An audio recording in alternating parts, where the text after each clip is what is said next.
The late October air held a sharp, metallic bite that signaled the imminent arrival of another brutal upstate New York winter. Sarah Kendrick felt it deep in her bones as she supervised the late shift crew, loading trucks at the distribution warehouse on the outskirts of Rochester. The cavernous space was already drafty, the concrete floor radiating a persistent chill. Being a warehouse supervisor was demanding work.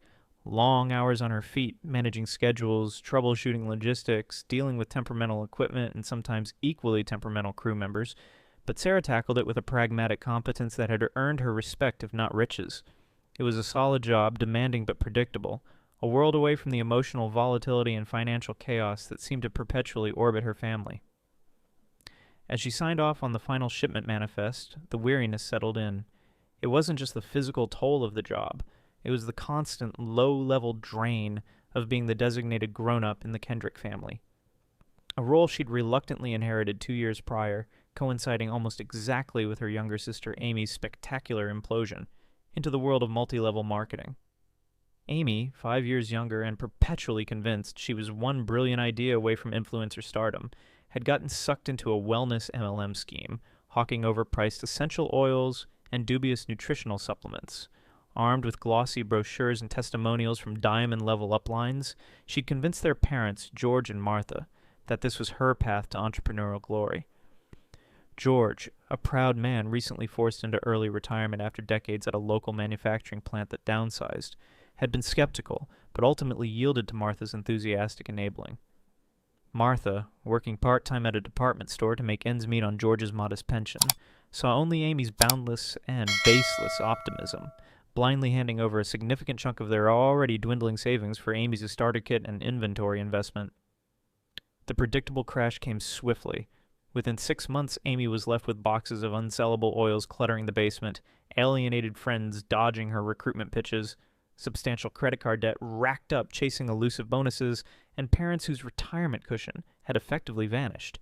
There were tearful scenes, dramatic pronouncements from Amy about being sabotaged by negativity, and Martha's fierce defense. "She tried her best! That company misled her! She's just so sensitive! This has crushed her confidence!" George had simply looked defeated, the financial reality settling heavily on his already stooped shoulders. The first real crisis hit that following autumn as the upstate New York temperatures began their inevitable plunge. Martha called Sarah, her voice tight with panic. "Sarah, honey, we got the heating oil bill. I don't know how we're going to manage it this winter. Your father's pension barely covers the mortgage and taxes now, and my little check from the store, it's not enough. We might have to keep the thermostat down near 60. I worry about your father's arthritis, and poor Amy gets chilled so easily." Sarah, living frugally in her small rented apartment on her supervisor's salary, felt the familiar tightening in her chest, a mix of resentment and cornered obligation. She was diligently saving for a down payment on a small house of her own, a dream that felt perpetually deferred. She knew Amy was perfectly capable of getting a real job, knew her parents' situation was largely due to enabling Amy's irresponsibility.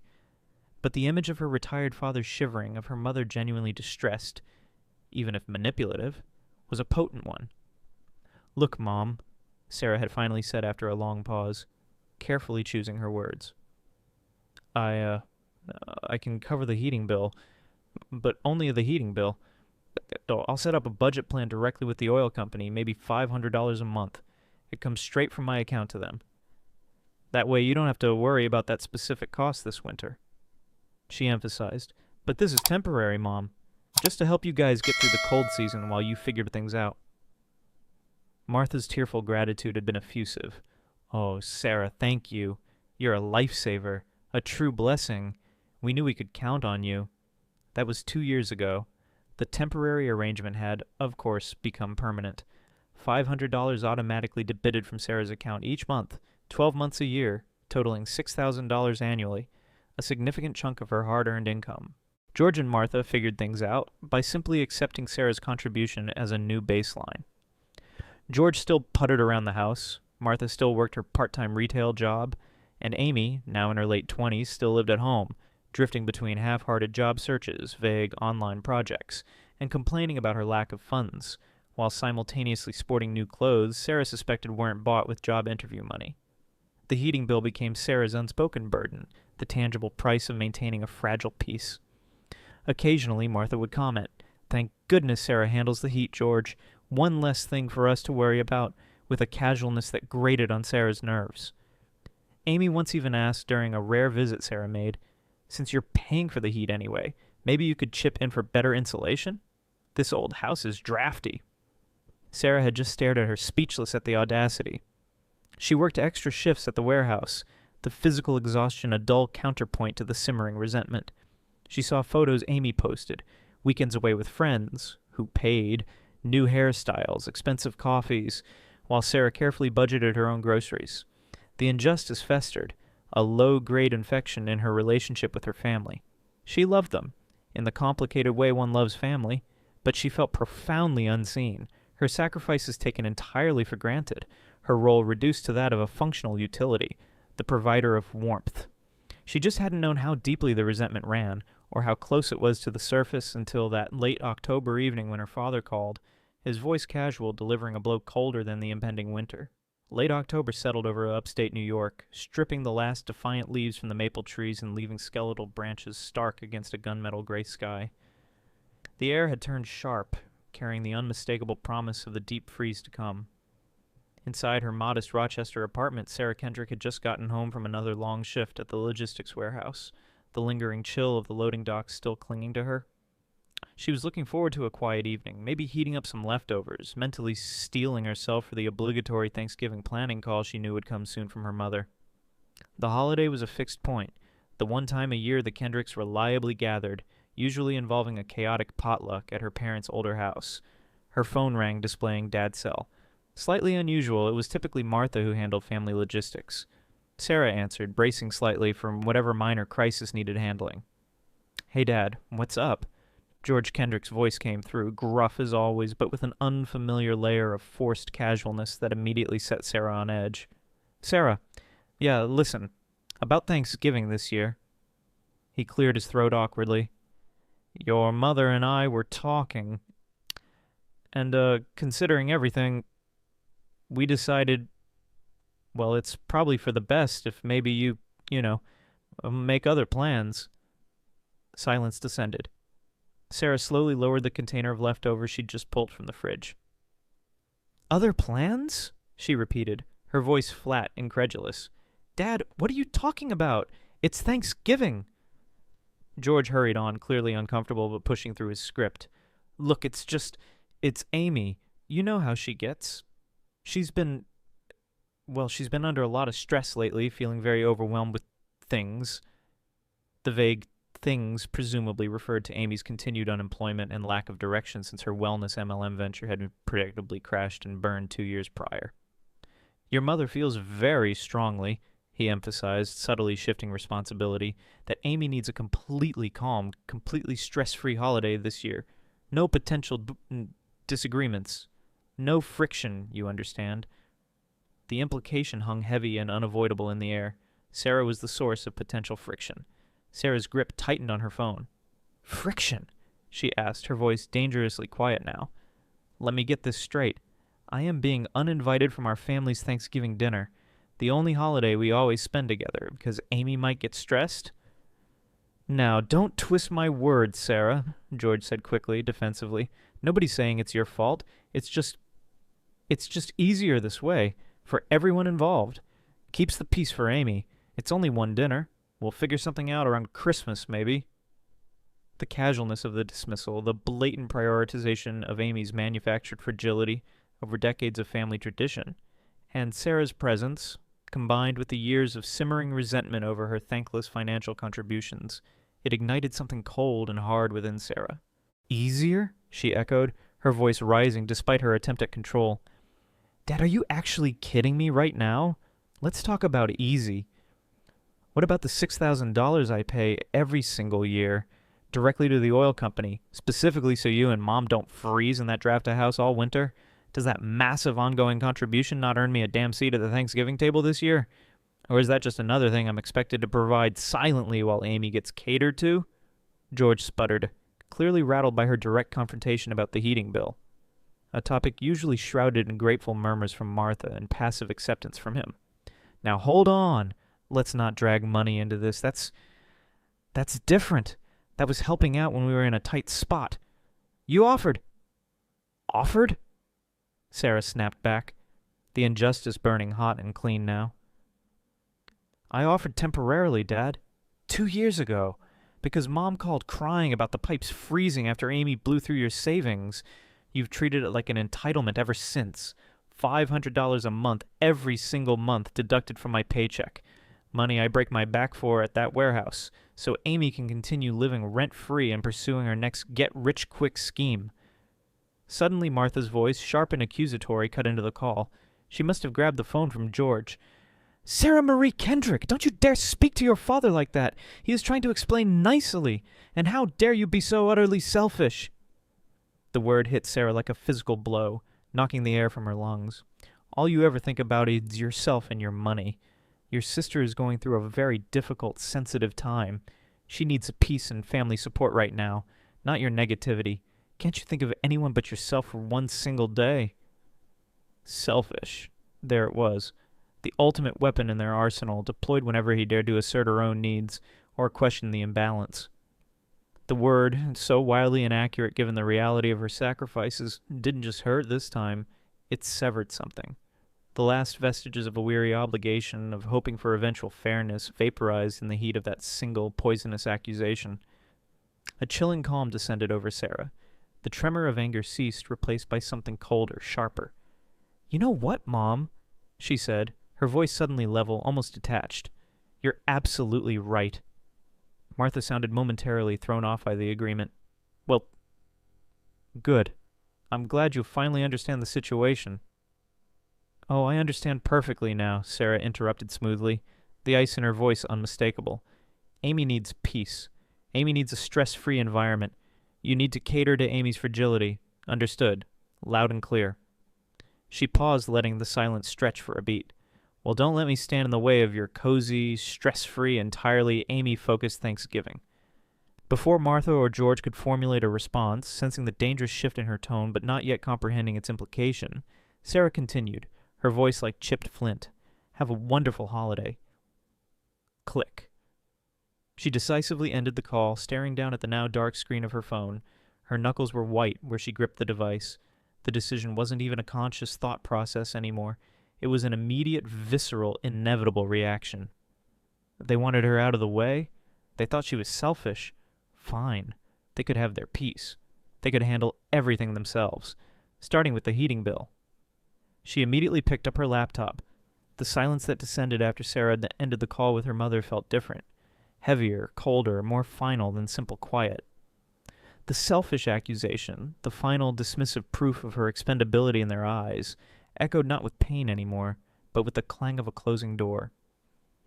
The years of simmering resentment, of dutifully absorbing their casual disregard while bankrolling their comfort, finally coalesced into a single point of ice-cold clarity.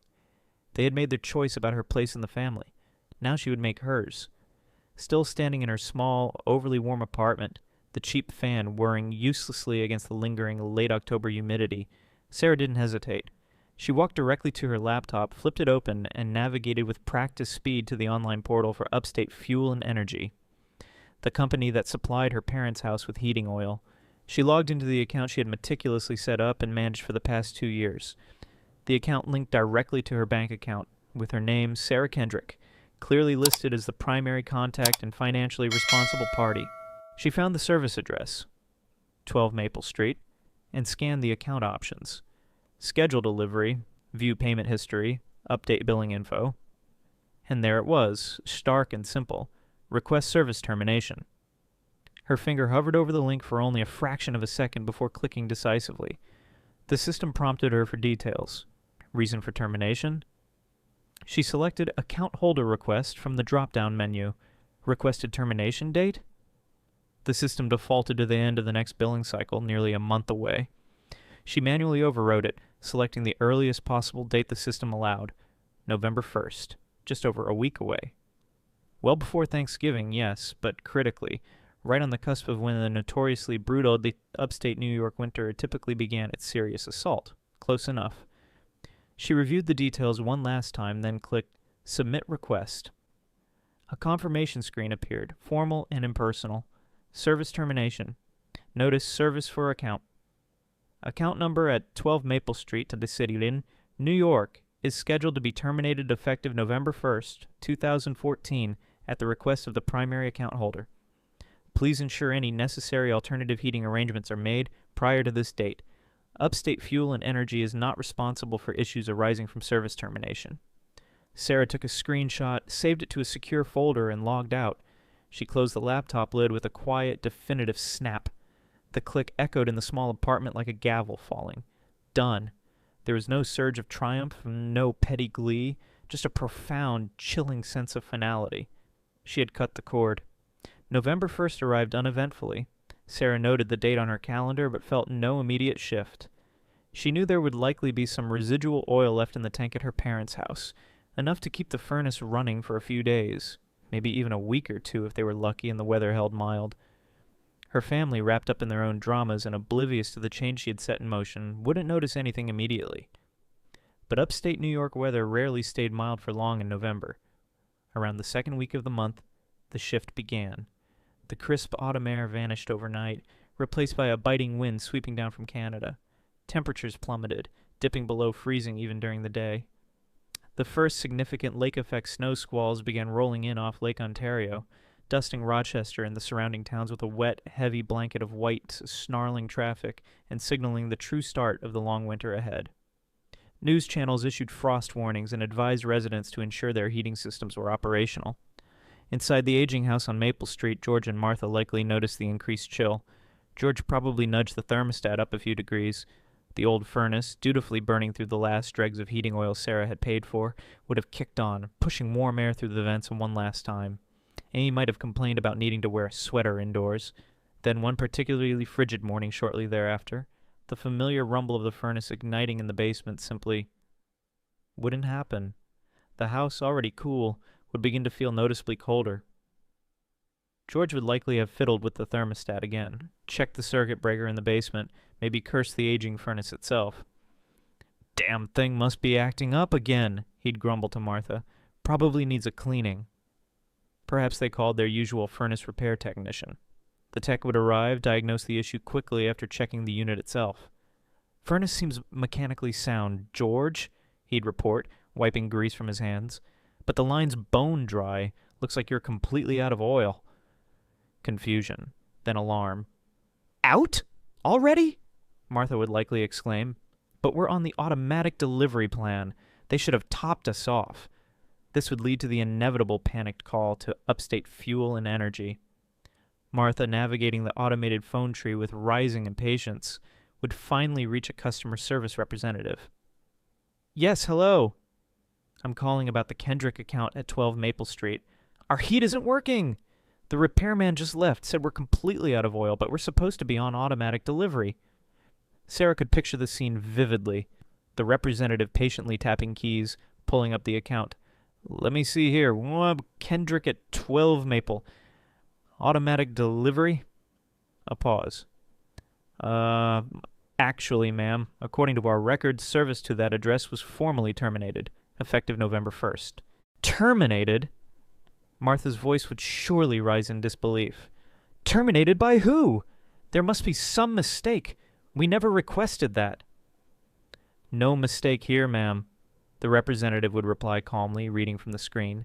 "The termination request was processed back on October date, initiated electronically by the primary account holder." Another pause as they verify the name. Amidst as is Sarah Kendrick. The dawning horror.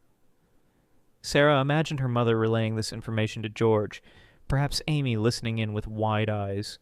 The stunned silence as they connected the dots. Sarah's cold sign-off on that last phone call, her abrupt departure from their lives. Now this. It wasn't an accident. It wasn't a mistake. Sarah hadn't just hung up in anger. She had acted swiftly and silently, cutting off their essential warmth just as winter began its relentless siege. Panic, cold and real, would begin to grip them as they looked out the window at the swirling snow, felt the temperature inside the house steadily, inexorably dropping, and realized they were utterly unprepared.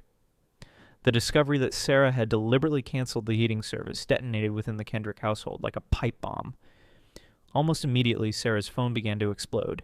It was a relentless fusillade of calls and texts, a digital manifestation of their dawning horror and rising panic as the upstate New York cold began its insidious creep into their unprotected home. Sarah was on the warehouse floor when the first wave hit, supervising the loading of a refrigerated truck. The irony not lost on her as she pulled her own collar tighter against the drafty space. She pulled out her phone during a brief lull, the screen ablaze with missed calls and frantic message previews. George: "Heat is off. Sarah, you did this. Call fuel company now and fix it." Martha: "Sarah, please call me. Huge mistake with oil company. We're freezing. Call them back. Urgent." Amy: "OMG, it was you. I knew it. My hands are already cold. Turn it back on now." Sarah read the capitalized demands, the feigned assumption of a mistake. The immediate blame. She felt a flicker of something.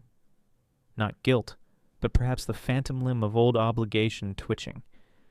Then she remembered her father's casual dismissal, her mother's sharp accusation of selfishness.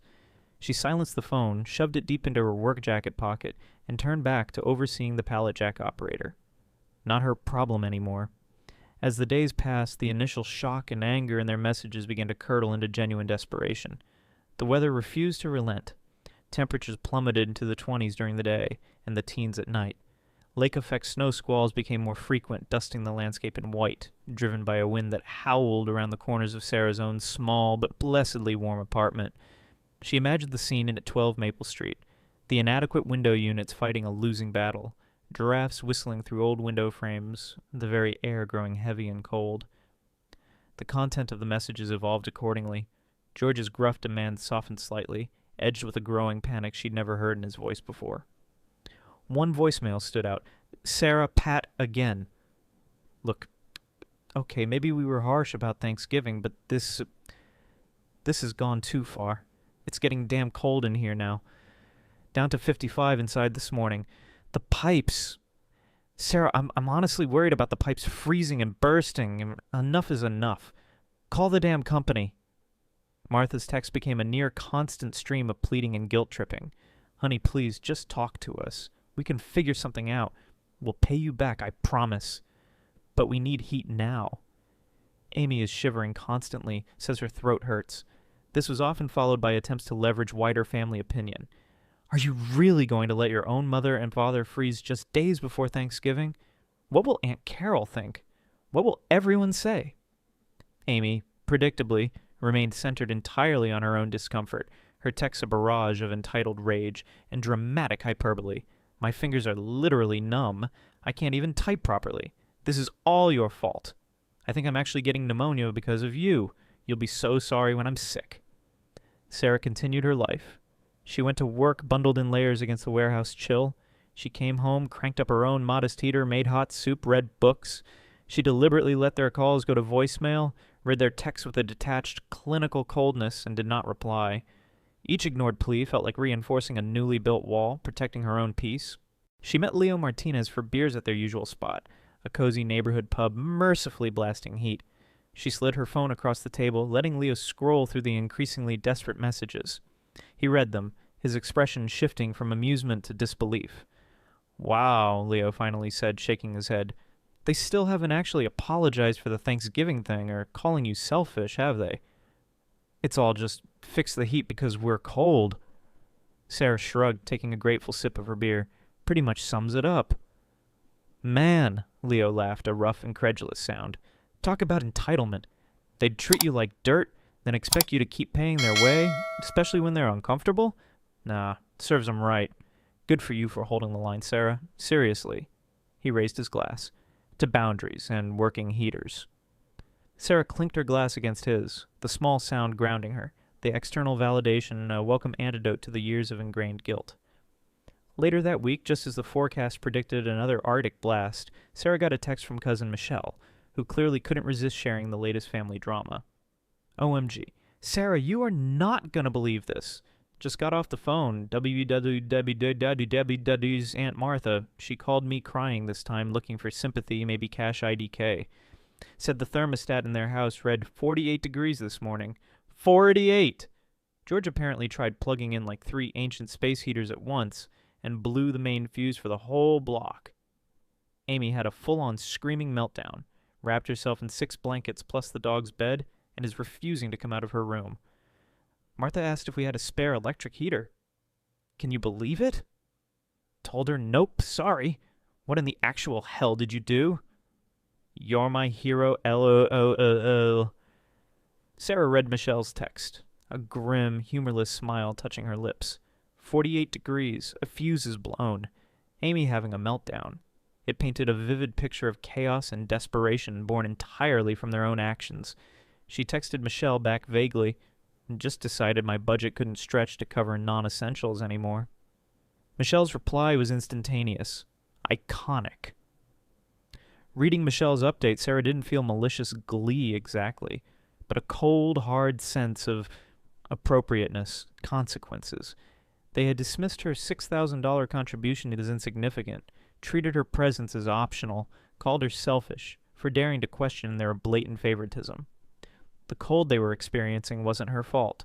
It was the direct, unavoidable result of their own choices hitting the hard reality of an upstate New York November, without the safety net she had quietly, thanklessly provided for 2 years. Her resolve not to intervene, not to rescue them, solidified into granite. Thanksgiving was just around the corner, shrouded in forecasts of bitter cold and heavy snow. They were entirely on their own.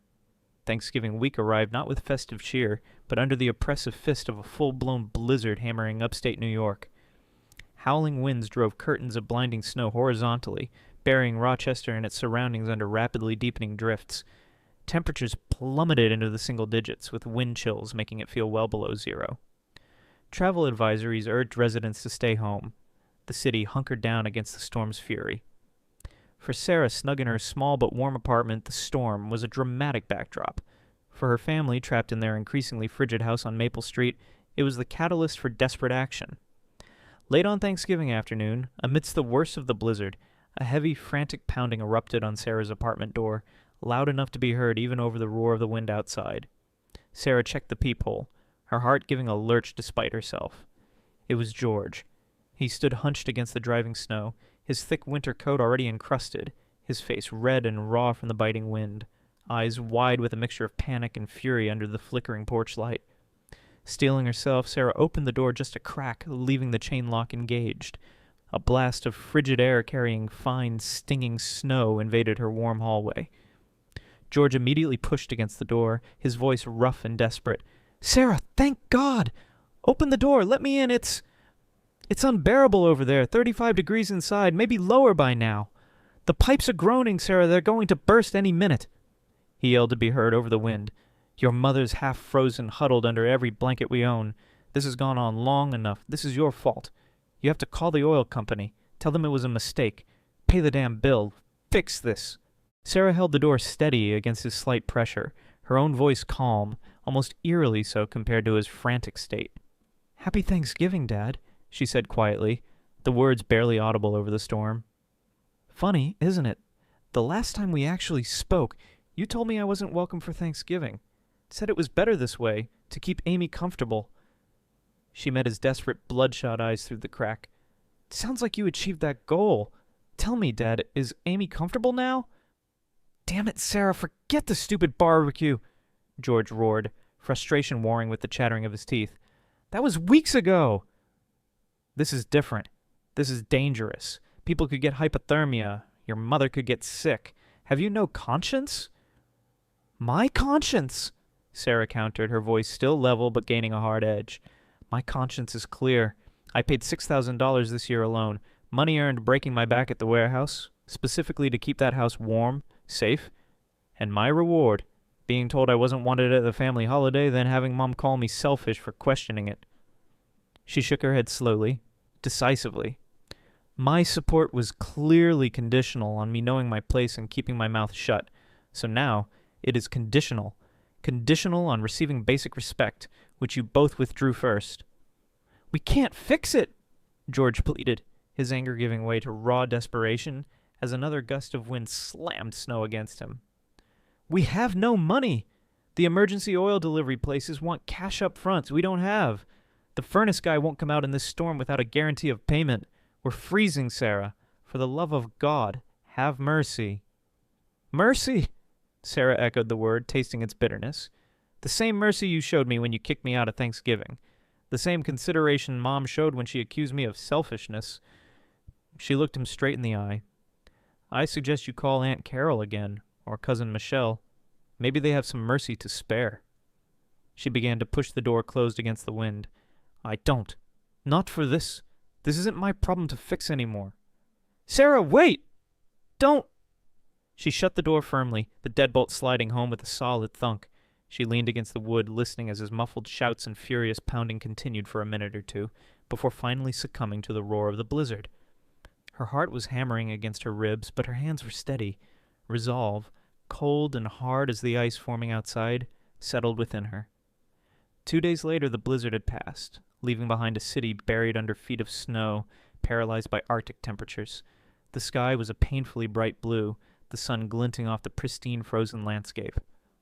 Another knock came at Sarah's door, softer this time, almost hesitant. Checking the peephole, she saw her mother, Martha, bundled in an assortment of mismatched layers.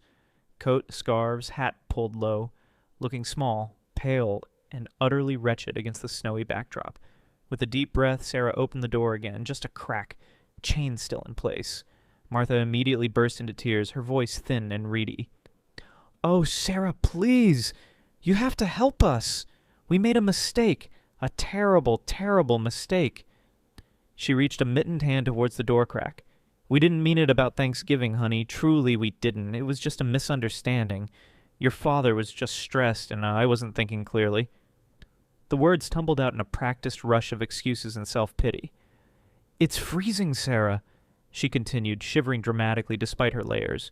We've been huddled by the electric oven day and night whenever the power flickers back on. Poor Amy is just beside herself, coughing constantly, miserable. We're your family, darling, your own flesh and blood. You can't just let us freeze like this. Sarah looked at her mother, at the tear-streaked face, the trembling lower lip, the performance of helpless victimhood she had perfected over years of enabling Amy. The manipulation was so blatant, so familiar, it barely registered emotionally anymore. A misunderstanding. Mom? Sarah asked coolly, her voice devoid of sympathy. A misunderstanding that involved Dad explicitly telling me I wasn't invited? A misunderstanding where you got on the phone specifically to call me selfish after I reminded you both that I pay $6,000 a year for the very heat you're now freezing without? Martha sobbed louder. But we're sorry. We truly are. Can't you find it in your heart to forgive us? We need you. What about loyalty? What about compassion after everything we did raising you?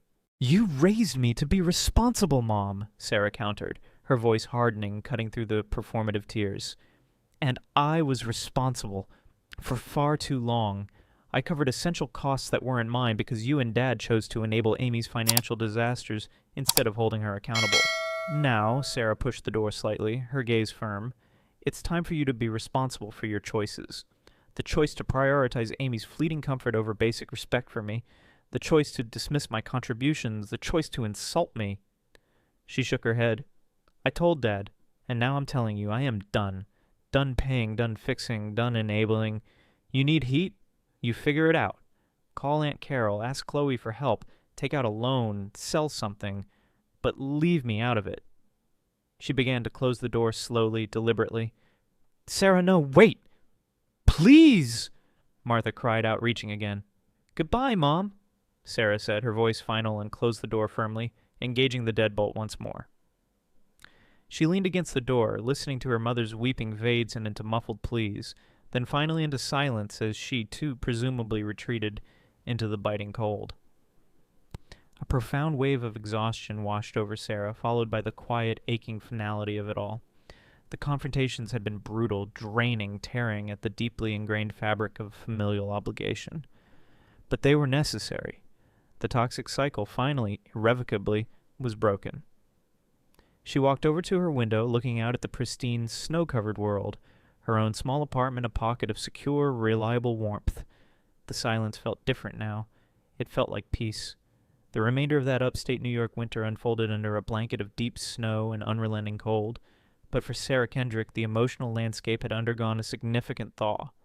The immediate crisis following the doorstep confrontation subsided into a cold, silent distance between her and her family. Occasional updates still filtered through from cousin Michelle, painting a picture of continued struggle and dysfunction at the house on Maple Street. They had apparently managed to scrape together enough cash for a bare minimum heating oil delivery shortly after Sarah had turned them away. Michelle suspected George had swallowed his pride and sold more of his beloved old tools, or perhaps Martha had successfully guilt-tripped a more distant relative. They survived the winter, physically at least, keeping the thermostat set at a level that was merely uncomfortable rather than dangerous, bundled in layers indoors. Amy predictably had spent several weeks couch surfing at various friends' places during the coldest spells, likely complaining incessantly, before eventually drifting back home when her welcomes inevitably wore thin. Her job prospects remained stagnant, her wellness MLM dreams replaced by vague pronouncements about finding herself. The atmosphere within the Kendrick household, Michelle reported, was thick with unspoken resentment and simmering arguments. The financial pressure hadn't vanished, only the external target for their blame had shifted, likely turning inwards now. Crucially, they made no further attempts to contact Sarah. The boundary enforced by her and her unwavering refusal seemed to have finally grudgingly been accepted, or at least they recognized the futility of further appeals. For Sarah, the silence was a relief, profound and deeply felt. The absence of the constant, low-level anxiety about the next guilt-inducing phone call or unexpected financial demand was like shedding a heavy, sodden cloak she hadn't realized she was constantly carrying. Her apartment, modest as it was, felt like a true sanctuary, reliably warm, peaceful, entirely hers. The extra $500 in her budget each month, freed from the black hole of the heating bill, made a tangible difference. It wasn't a fortune, but it was hers to allocate according to her needs and wants. She opened a dedicated savings account, labeling it Future House Fund, and diligently deposited the money there each month, watching the balance grow with a quiet sense of empowerment. She finally got the expensive transmission work done on her aging pickup truck, no longer having to weigh that necessity against her parents' heating needs. On a whim one snowy February weekend, she and Leo Martinez took a spontaneous road trip to Niagara Falls, staying overnight in a cozy, affordable bed and breakfast. A simple pleasure, a small adventure that would have been utterly unthinkable when the $500 monthly obligation hung over her finances. It wasn't about lavish spending. It was about the freedom to choose. The freedom from guilt, from obligation, from the crushing weight of being the sole, unappreciated pillar supporting a dysfunctional system. There were still moments, of course, usually late at night or when seeing other families interact, where a pang of sadness for the relationship she wished she had with her parents and sister would surface. The break wasn't painless. Severing family ties, even toxic ones, rarely is.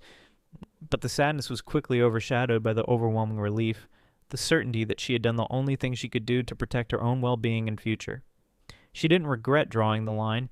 Her only regret was not having done it years sooner. Spring eventually arrived, tentative at first, then with gathering strength. The towering snowbank slowly receded, revealing the muddy, dormant ground beneath. The air lost its brutal edge, softening with the promise of warmer days. The relentless gray skies began to break, offering glimpses of pale sunshine. One mild Saturday afternoon in late April, Sarah found herself down by the Genesee River, a favorite quiet spot just outside the city. She wasn't fishing, just sitting on a weathered park bench, watching the river flow, freed from its icy winter constraints. The air smelled clean, of damp earth and budding leaves. She closed her eyes, tilting her face towards the weak but welcome warmth of the sun. She reflected on the tumultuous winter. The confrontations had been ugly, forcing her to stand against the people who were supposed to be her closest allies. The consequences for them had undoubtedly been harsh, uncomfortable, forcing them to confront realities they had long avoided. But it hadn't been about inflicting punishment. It had been about reclaiming her own life, refusing to continue enabling a dynamic that was slowly draining her spirit and her resources. It was about demanding the basic respect that should have been freely given, but was instead withheld, while her contributions were silently, greedily accepted. The family she had tried so hard to support, to please, to remain connected to despite the constant slights, might be broken, perhaps permanently altered. Their future choices, their path forward, were entirely their own now. She couldn't fix their finances, couldn't mend their internal fractures, couldn't force Amy to take responsibility or her parents to see past their ingrained favoritism. All she could do was step away, protect herself, and build her own life based on her own efforts and values. Her phone buzzed in her pocket, a simple text from Leo. "Good day for a hike tomorrow? Woods should be mostly thawed out." Sarah smiled, a genuine, easy smile. "Sounds perfect," she typed back. She took a deep breath of the fresh spring air, feeling a sense of quiet control, of earned peace, settle over her more profoundly than the warmth of the returning sun. The weight was gone. The future stretched ahead, uncertain perhaps, but unburdened, and entirely hers. It wasn't about lavish spending. It was about the freedom to choose. The freedom from guilt, from obligation, from the crushing weight of being the sole, unappreciated pillar supporting a dysfunctional system. There were still moments, of course, usually late at night or when seeing other families interact, where a pang of sadness for the relationship she wished she had with her parents and sister would surface. The break wasn't painless. Severing family ties, even toxic ones, rarely is. But the sadness was quickly overshadowed by the overwhelming relief, the certainty that she had done the only thing she could do to protect her own well-being and future. She didn't regret drawing the line. Her only regret was not having done it years sooner. Spring eventually arrived, tentative at first, then with gathering strength. The towering snowbank slowly receded, revealing the muddy, dormant ground beneath. The air lost its brutal edge, softening with the promise of warmer days. The relentless gray skies began to break, offering glimpses of pale sunshine. One mild Saturday afternoon in late April, Sarah found herself down by the Genesee River, a favorite quiet spot just outside the city. She wasn't fishing, just sitting on a weathered park bench, watching the river flow, freed from its icy winter constraints. The air smelled clean, of damp earth and budding leaves. She closed her eyes, tilting her face towards the weak but welcome warmth of the sun. She reflected on the tumultuous winter. The confrontations had been ugly, forcing her to stand against the people who were supposed to be her closest allies. The consequences for them had undoubtedly been harsh, uncomfortable, forcing them to confront realities they had long avoided. But it hadn't been about inflicting punishment. It had been about reclaiming her own life, refusing to continue enabling a dynamic that was slowly draining her spirit and her resources. It was about demanding the basic respect that should have been freely given, but was instead withheld, while her contributions were silently, greedily accepted. The family she had tried so hard to support, to please, to remain connected to despite the constant slights, might be broken, perhaps permanently altered. Their future choices, their path forward, were entirely their own now. She couldn't fix their finances, couldn't mend their internal fractures, couldn't force Amy to take responsibility or her parents to see past their ingrained favoritism. All she could do was step away, protect herself, and build her own life based on her own efforts and values. Her phone buzzed in her pocket, a simple text from Leo. "Good day for a hike tomorrow? Woods should be mostly thawed out." Sarah smiled, a genuine, easy smile. "Sounds perfect," she typed back. She took a deep breath of the fresh spring air, feeling a sense of quiet control, of earned peace, settle over her more profoundly than the warmth of the returning sun. The weight was gone. The future stretched ahead, uncertain perhaps, but unburdened, and entirely hers.